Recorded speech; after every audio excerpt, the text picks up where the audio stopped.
In the creation of God known as this world, two entities exist, man and the God who loves him.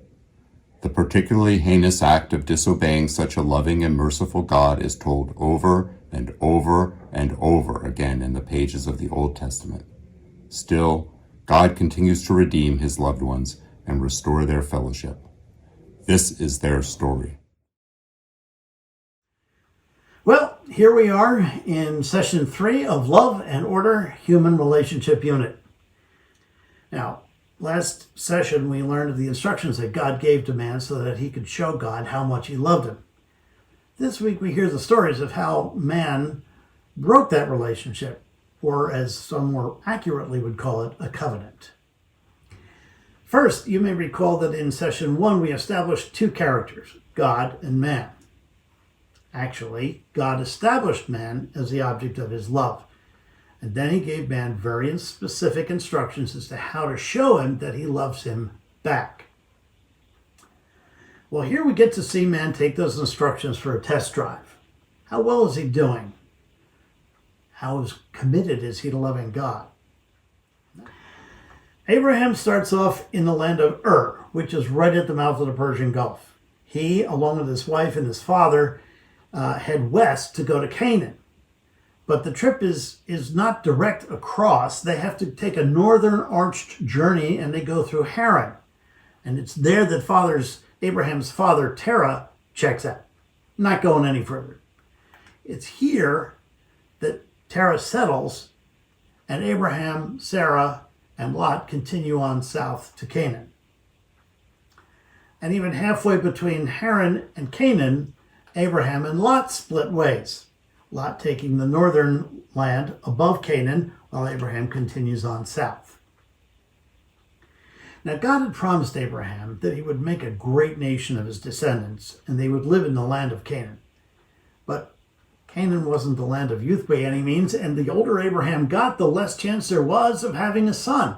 So, in doubt of God's ability, Sarah provides her maidservant Hagar to Abraham, by whom he had his first son, Ishmael. But God's promise was for Sarah, not Hagar. So he provided a way for Sarah to have her own son. That son was Isaac. God's promise to Abraham was not just to have a son, but that his descendants would be as countless as the stars. So the burden now rests on Isaac, and he ends up having twins, Jacob and Esau, who act nothing like twins. They start out together in Isaac's household. However, Jacob ticks off Esau right away by tricking him out of the birthright that he really deserves. Esau gets so angry and enraged that Jacob fears for his life and takes off. To the point, Jacob stays there in Haran over 20 years, and he marries both Leah and Rachel, the daughters of his family lineage. But when it's finally time to come home after 20 some odd years, and he also decides that it's time to make up with his brother Esau. So he's going to head back to Canaan, but on the way he's going to stop and see Esau. As he gets his family across the river and closer to Esau's house, it's getting darker.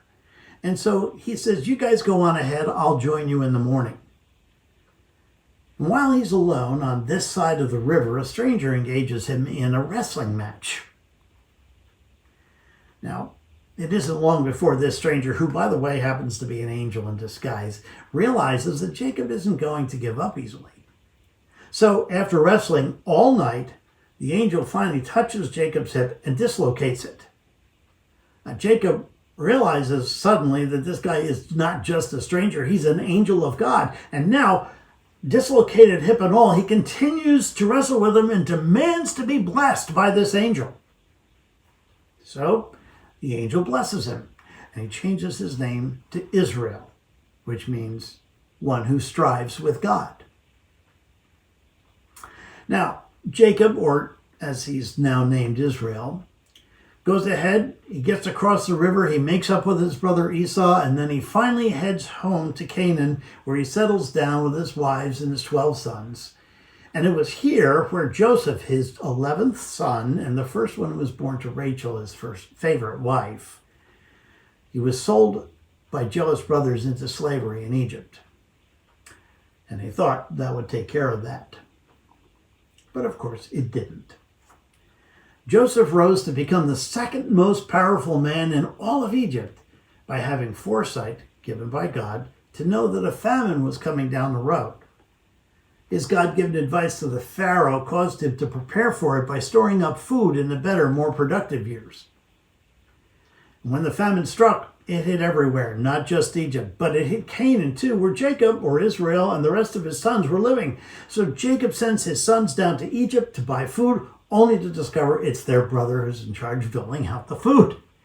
Well, Joseph sees his brothers and he insists that they go back, get their father, and move the whole family to Egypt where food is available. And he actually gives them a section of the country where they could live in peace without harassment from any of the longtime Egyptian residents. However, of course, this peace doesn't last long.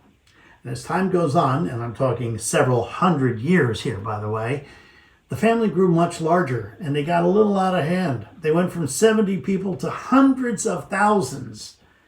By the time we meet another fellow Hebrew named Moses, the Bible says there was 600,000 of them. And not only do we meet Moses, but we learn that after all this time, people have long forgotten about Joseph, and they've forgotten about any promises or love or affection that they might have had toward these immigrants.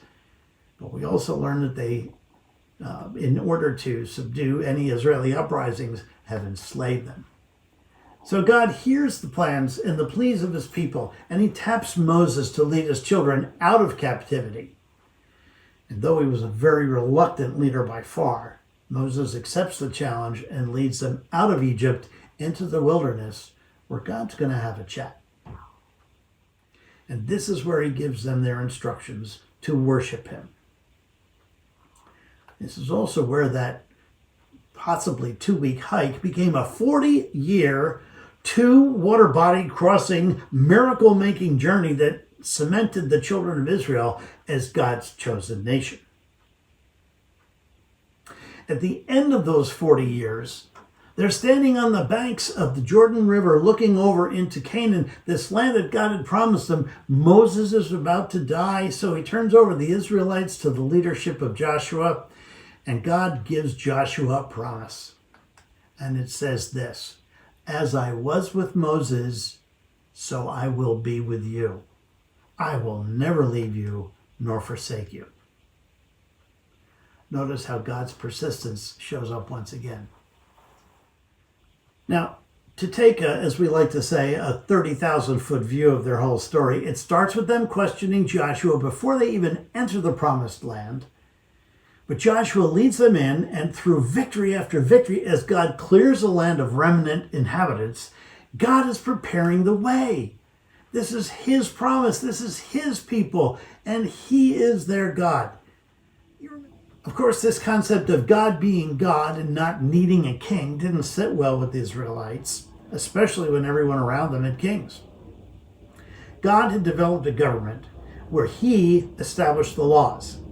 Judges interpreted them, much the same as our Congress today makes laws, and the Supreme Court interprets them. But the people cried for a king. We want a king like everyone else. So God reminded them that he was their king. That wasn't the kind of king they wanted.